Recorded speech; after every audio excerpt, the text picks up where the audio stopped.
What's up, guys, and welcome back to another episode of Keeping Up with the Commanders. I mean, I don't even know where to begin. I guess we'll start with the Washington Commanders. I'm recording this right after the end of the first round of the NFL draft. All 32 picks have been picked. The Washington Commanders have their franchise quarterback for hopefully the next decade or so, and that is the Heisman Trophy winner himself, Jayden Daniels, out of LSU. I'm not really going to go into like a big breakdown of him because I've done that in the past episodes. I just kind of want to talk about the pick overall and how we've gotten to this point of where Jayden Daniels is now a Washington Commander after all of the discourse that happened with him last week and all of the stuff that happened at the Topgolf event, his agent's response, yada, yada, all of that. Adam Peters has selected Jayden Daniels to be the next guy, his QB1 for the foreseeable future. What can we take away from this pick? First thing that came to my mind was that I think Cliff Kingsbury and Dan Quinn had a major say in this selection. I don't think it was all just on Adam Peters. It wasn't like a Sonny Weaver type thing. It was all just on the GM, right? It was kind of a joint thing with Cliff Kingsbury, with Dan Quinn, with other scouts, of course. I think Cliff Kingsbury had probably a major say in this, and he seems hyped to be able to work with Jayden Daniels and coach Jayden Daniels as the offensive coordinator in Washington. To get to this decision, of course, Jayden Daniels has been the favorite for quite some time now, a few months, and Adam Peters has said in his post-first round press conference that Jayden Daniels has been the guy for a few months. They didn't come to a final decision, of course, until this week, but he's been the front runner for a long time, he said. So it has really seemed like this wasn't really a smokescreen after all. I know Peters has really kept it close to his chest. Jayden Daniels in his press conference said that the Commanders did a really good job, and even though it was leaning towards one direction, Daniels never really got confirmation, or he never really knew what was actually going to happen on draft night. He ends up going to the Commanders with the second overall pick. The selection, of course, will be over Drake May, who ended up going third overall to the New England Patriots. We'll see how that turns out. But Jayden Daniels, I mean, there's a lot to be excited for. There's a lot of like Lamar Jackson running style, RG3 running style in his game. He's a little bit of a skinnier quarterback at only, I believe, 200 pounds. I know Brian Kelly said on the pre-draft, in a pre-draft interview, that he came in as a freshman at 170 at LSU. Came in as a freshman, I believe, at Arizona, or came to LSU at 170. He was 170 at some point, which is just wild to me. And now he's an NFL quarterback, not only an NFL quarterback, but the second overall pick in the draft. Great job from him. Round of applause for him. I think is definitely his career arc so far has been pretty much an astronomical jump from his days at Arizona State when he was with Brandon Ayuk, who we'll get to in a little bit, and Ricky Pearsall, who also went round one out of Florida to the San Francisco 49ers at the 31st overall pick. So Jayden Daniels is the Washington Commanders franchise quarterback, hopefully for the foreseeable future. Hopefully this works out. Of course, if you guys watch my listen to my previous podcast episodes, you guys will know Jayden Daniels was my QB3. I had him on a tier below Drake May, but it doesn't mean at the end of the day I can't still support him. It's still the team, right? It's still the Washington Commanders. We all want this team to succeed, and I'm going to be on the Jayden Daniels train. I'm not going to be hating on him. I'm not going to be hating on him to fail or do anything like that. I want this team to succeed, and if Adam Peters, I trust Adam Peters right now. He hasn't done anything to make me not trust him. Same with Dan Quinn, same with Cliff Kingsbury, and even though their reputation maybe in the past for Kingsbury and Quinn hasn't been that great, again, it's been a while since those events have happened. They're now in Washington, a completely new scene. They haven't done anything really for me to not trust them as of now. Again, things can change, but I mean, I have my full trust right now in Adam Peters in this front office, the staff that Josh Harris has kind of built. So, again, I hope that Jayden Daniels succeeds in Washington. I'm excited to see him in OTAs and training camp as we get closer to the summer. Some of those picks were really hard. I love some of those pictures that he took with the Washington Commanders hat and the sunglasses and everything. I like those a lot. So Jayden Daniels to the Washington Commanders with the second overall pick. Kind of moving on a little bit now, as again, that was pretty expected as the week went on. Moving on now to another decision that Adam Peters, or a decision that wasn't a decision for Adam Peters, is that ultimately there was a lot of smoke around Washington wanting to trade up for an offensive tackle, with their two main guys being Jordan Morgan and Tyler Guyton. Jordan Morgan, I'll bring it up right now, went to the Packers. I can't remember the exact pick, but Jordan Morgan ends up as a Green Bay Packer. Hold on, I'm bringing it up right now. Okay, basically the trend of this draft, offensive linemen are a premium in the NFL. I called it coming in. I said offensive linemen are going to go quick. That's exactly what happened. We saw Fuanga, we saw Fashanu, we saw Latham, and we saw all in the top 14 picks, especially in a class where we saw some shockers with Michael Penix going in the top 10. We had a lot of receivers. We had the tight end Brock Bowers going at 13. But with a lot of offensive weapons being a strong suit of this class, there's a lot of offensive linemen that also went pretty early. Troy Fatanu went at 20 to the Pittsburgh Steelers. I was kind of bummed about that one because I feel like if you dropped a little bit farther, Washington would have traded up for him. And there have been reports that Washington did try to trade up for these offensive tackles. They tried to trade into the teens, could not find the right offer.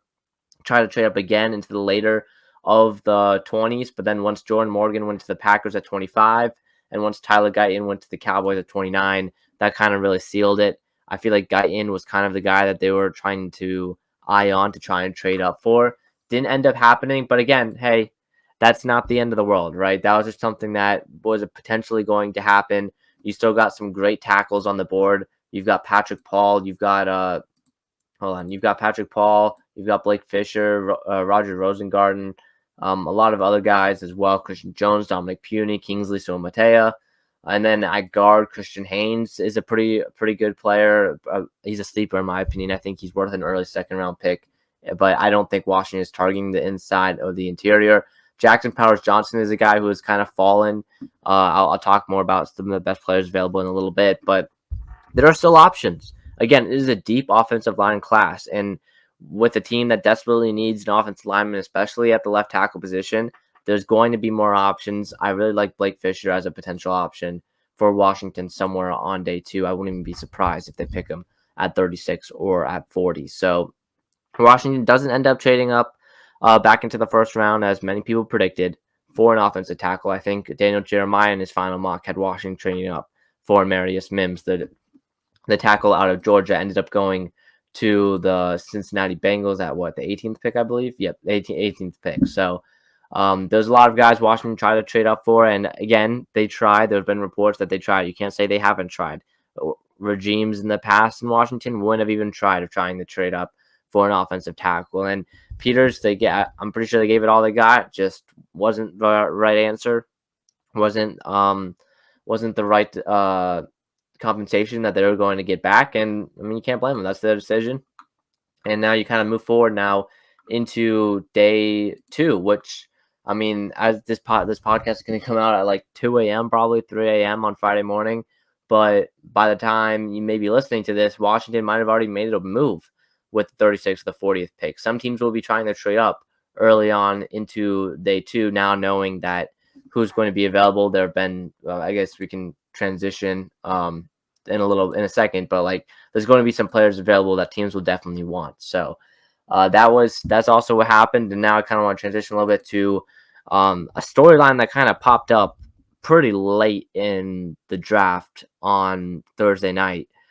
Brandon Ayuk. There have been some rumors circling that Washington may be interested in adding Brandon Ayuk if the 49ers were not able to come to a contract extension with the former first-round pick. I believe Ayuk was a first-round pick. But anyways, if they weren't able to come to a contract extension. And so far, they have not. And that leaves Washington now. Is wide receiver one of their biggest needs? Not necessarily. You have Terry McLaurin as your wide receiver 1, Jahan as wide receiver 2. You're going to need a wide receiver 3, or maybe Jahan is your wide receiver 3, and you get a wide receiver 2 like Brandon Ayuk. But again, they can address it. They could address it later on in the draft. The guy that I really like to be that wide receiver 2, wide receiver 3 is former Brandon Ayuk and Jayden Daniels teammate at Arizona State, Ricky Pearsall. And Ricky Pearsall went 31 to potentially be Ayuk's replacement in San Francisco, which is kind of crazy how that all works, right? But again, I don't think Ayuk is probably going to not get moved. if a receiver in San Francisco gets moved, I think there have been some reports about it, but I'm pretty sure it's going to be Deebo Samuel. I would expect Deebo Samuel to probably get moved by the second day or by the end of the night, tomorrow night or tonight, whenever you're listening to this. But yeah, so I expect Deebo Samuel to get moved. I don't think Brandon Ayuk is the one that they're going to try and move. I think they're really going to try and get a contract extension done with him. Deebo's role in that San Francisco offense has kind of diminished slowly over the last few years, and has come to a point where they don't really need him. He's not that vital of a piece anymore, especially with Christian McCaffrey in the backfield. So I could really see Deebo Samuel getting moved, and you now have Ricky Pearsall to be that slot guy, Brandon Ayuk on the outside, the two teammates now with Brock Purdy. So I don't think Ayuk at the end of the day will get moved, but if Washington were to trade for him, I know I've been opposed to it in the past. I think I've said it in past podcast episodes. I've been opposed to trading for Ayuk because it's just going to cost too much. And I know San Francisco has been asking for a first-round pick. I'm not willing to give up 36 and 40 for Brandon Ayuk. I think that's a little bit rich for him, especially since this is probably only a one-year rental, unless you can get a long-term contract extension done with him, and I'm not even sure if you can. So there's also that uncertainty too. So I would probably give up 40, like one of 36 or 40, and then maybe an early day 3 selection for Brandon Ayuk. So I again, that's not a lot. I don't think San Francisco would take that offer. I'd be pretty surprised if San Francisco takes that offer. But that just shows where I'm at with Ayuk and how much I'm willing to pay for him to be on this team. I'm not. Again, Brandon Ayuk is a great player. He's a great player, great separator. Would be an awesome fit in this offense now, especially with his former quarterback at Arizona State, Jayden Daniels, who threw to him in 2019. And I believe in 2019 and 2020. So he threw to him in 2019 2020 at Arizona State. And Ayuk, I know they were on that Instagram live after the draft happened today at around like midnight and then like 12:10 a.m. somewhere around that. Brandon Ayuk and Jayden Daniels were on the Instagram live together. Could that mean something? I don't know, but it really seems like Brandon Ayuk is really happy with the Ricky Pearsall selection. I feel like he's in a good place with San Francisco right now, even if he doesn't have a contract extension. I would not expect Brandon Ayuk to be moved. I would be pretty shocked. I would expect though for Deebo Samuel to get moved out of San Francisco at some point this weekend. So that's my thoughts on Brandon Ayuk. Now moving on to the best players available. I've talked about this a little bit already, but some of my best players available right now. I'll pull up my rankings compared to ESPN's, but my best player available would have been Nate Wiggins. I think that's the steal of the draft so far. Nate Wiggins is my 6th ranked prospect. Baltimore got him at 30. But so he would be my number one. But currently my number one is Jackson Powers-Johnson. I have him as my 11th ranked prospect in this class. Currently still available. Again, he's my number one center, my number one guard. And he's not taken yet for some reason. So he's one of my top guys. Johnny Newton out of Illinois, the defensive tackle. I don't expect Washington to take a defensive tackle at some point this class, maybe, or this draft, maybe somewhere on day 3. But I wouldn't really expect Washington to target one tomorrow or today or whatever. But he's probably one of my top prospects. Cooper DeJean, of course, got to mention him out of Iowa, the defensive back. Kool-Aid McKinstry out of Alabama is my cornerback 4, I believe. I believe he's cornerback 4, 1, 2, cornerback 3. Cornerback 3, I think. Yeah, cornerback 3. So he's my cornerback 3 in this class. He's also available. Kamari Lassiter, of course. Marshawn Nealon is a guy that I think is a little bit underrated. Keon Coleman and Ladd McConkey. A.D. Mitchell. I know there's been a lot of concern about A.D. Mitchell and potential character issues there. And I think that Mitchell could definitely fall. I don't expect Washington to target him. I think a lot of teams have taken him off the draft board there. But Washington could end up selecting a guy like Keon Coleman, a bigger wide receiver. Washington really needs one. You kind of look at, so a wide receiver, if Washington were to take one at 36 or 40, I would expect it to be Keon Coleman or maybe one of the Washington guys, potentially Jalen Polk or Jalen McMillan. But other guys that I think Washington could potentially draft, Jatavion Sanders, the Texas tight end. but I feel like 136 is definitely going to be an offensive lineman, more specifically a left tackle. I know Blake Fisher played right tackle at Notre Dame, but I would really like him to be on the Washington Commanders. Kingsley Suamataia, I love him. He's more of a project guy out of BYU, but he would be great. I know Roger Rosengarten has gotten a lot of hype recently. Washington, I know, could be targeting a guy like Caden Wallace later on, potentially in round 3 or round 4. They've met with Caden Wallace a lot. They had a top 30 visit with him. Patrick Paul could be in contention to be a guy somewhere at 36 or at 40. Christian Haynes, I like a lot. He's a guard. He's definitely going to be a guard or a center in the league. He could be someone that Washington could keep an eye on. Adisa Isaac out of Penn State. We saw Chop Robinson go in that first round. I really think Adisa Isaac could be almost as good as Chop Robinson would be. I know the Dolphins ended up giving Chop Robinson, but Adisa Isaac and Austin Booker are two guys Washington has met with a lot. I would not be shocked if either of those are the pick at number 40. Corner, I don't think Washington will go with unless it's probably Cam Hart. I know they've met with Andrew Phillips as well of Kentucky. They've also met with. So one of those two guys, but that's more of a later day two, potentially with the 100th overall. It's not 100. Yeah, they with the 100th overall pick or somewhere around there. Could be interesting. And then I don't expect them to take a safety. I'd be pretty surprised if they end up taking Nubin or someone like that, or Cam Kitchens. Cam Kitchens could be a good fit, or Jeremiah Trotter as well in the Dan Quinn defense. But I would expect that to be maybe in the 3rd round to potentially 4th round, as I expect both of those guys to fall a little bit. So that's kind of where I'm at. Best player available, and all of that. And so now what's next for the Washington Commanders? What's the plan for Adam Peters and company? We'll start with we'll start with I guess I changed it, but potential plan. What's next? Same thing, So what's next? Again, they have 36. They have 40. I don't know. I would say it's 50-50 right now that they pick a player at both 36 and at 40. I would say it's 50-50. Whether it be a trade back and another team trades up, or they trade up a little bit to potentially draft and make sure they're able to draft one of the offensive tackles or maybe one of the corners like Kool-Aid McKinstry if they end up going with a corner.